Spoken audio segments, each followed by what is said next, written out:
Good day, class. I'm Teoshay Situmundong, your presenter for today, and I will be discussing the Egyptian literature, a brief historical and cultural background.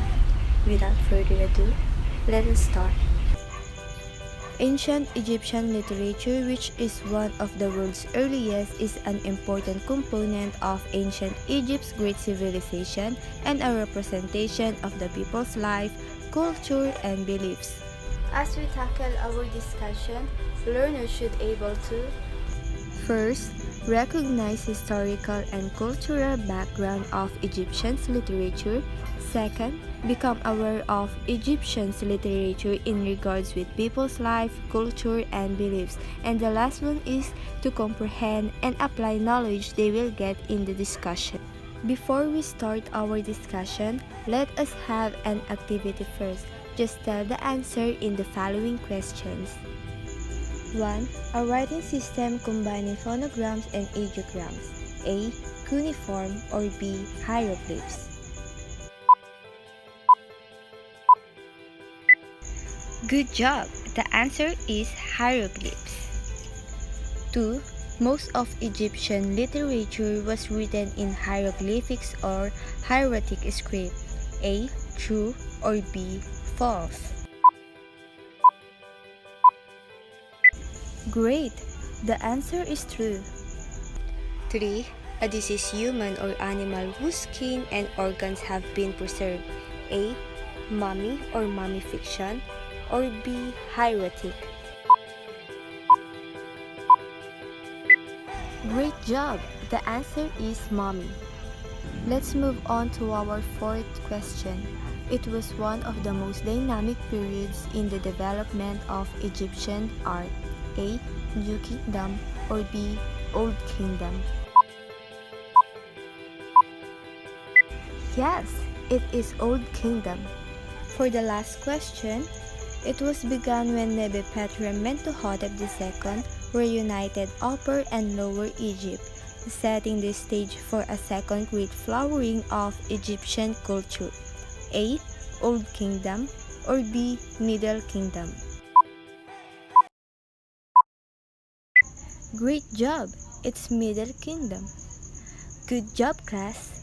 Ancient Egyptian literature comprises a wide array of narrative and poetic forms, including inscriptions on tombs, stele, obelisks, and temples, myths, stories, and legends, religious writings, philosophical works, autobiographies, biographies, histories, poetry, hymns, personal essays, letters, and court records, but many of these are not usually defined as literature, but still they are given the designation in Egyptian studies because many of these are high literary merit. When we say high literary merit, it means that they are considered to have value. The first examples of Egyptian writing come from the early dynastic period. These examples are form of offering lists and autobiographies, so regular offerings at graves was an important consideration for them. Also, early dynastic period is an archaeological culture in Mesopotamia. The development of writing and the formation took shape in this period.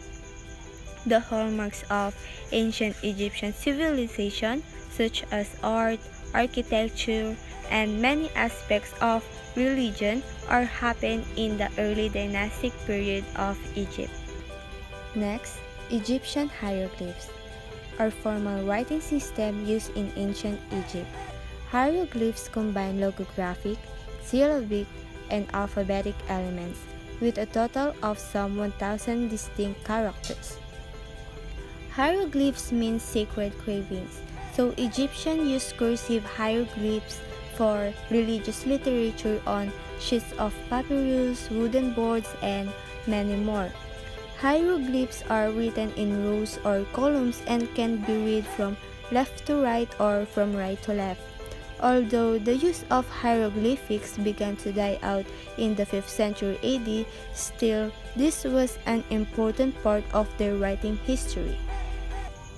As you can see in the image, this is the writing system of Egypt. Ancient Egyptian culture flourished between 5500 BCE with the rise of technology and 30 BCE with the death of Cleopatra VII, the last Ptolemaic ruler of Egypt. So, ancient Egypt was rich in culture including government, religion, arts, and writing. Now, let us move on to historical background. Historical background of Egypt are of course an important foundation of Western civilization, wherein they have done some work on ancient Egypt period.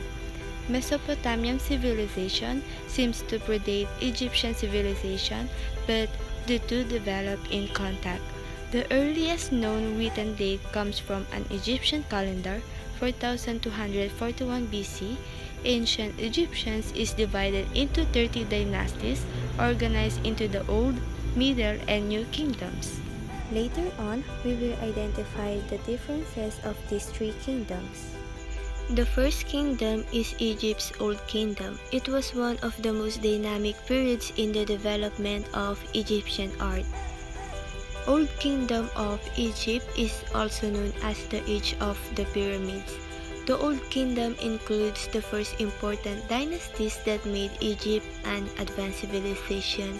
Also, it was an incredibly dynamic period of Egyptian history, while the origin of many concepts, practices, and monuments can be traced to earlier periods. It was during the Old Kingdom that they developed into the forms that would characterize and influence the rest of pharaonic history. Mummy or mummification is a dead human or an animal whose soft tissues and organs have been preserved.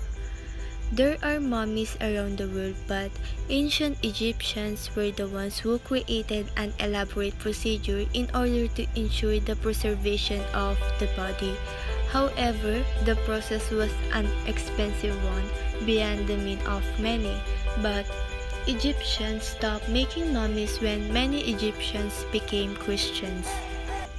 The second kingdom is Middle Kingdom.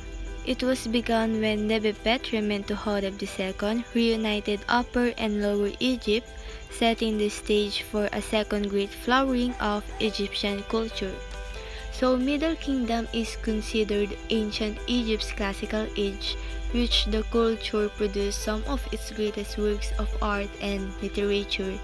It was the second peak period of the ancient Egyptian civilization, and also Middle Kingdom has been labeled by historians as the Golden Age due to the economic, social, and political stability of the time period. The third and the last kingdom is New Kingdom. It was the time of great prosperity. New Kingdom is also referred as the Egyptian Empire and known as the Golden Age of ancient Egyptian history. It was the popular era in Egyptian history in the present day. So what was the differences between the three kingdoms of Egyptian? The difference between the three kingdoms is that Old Kingdom had city-states, the Middle Kingdom had a royal dynasty, and the New Kingdom had actual cities.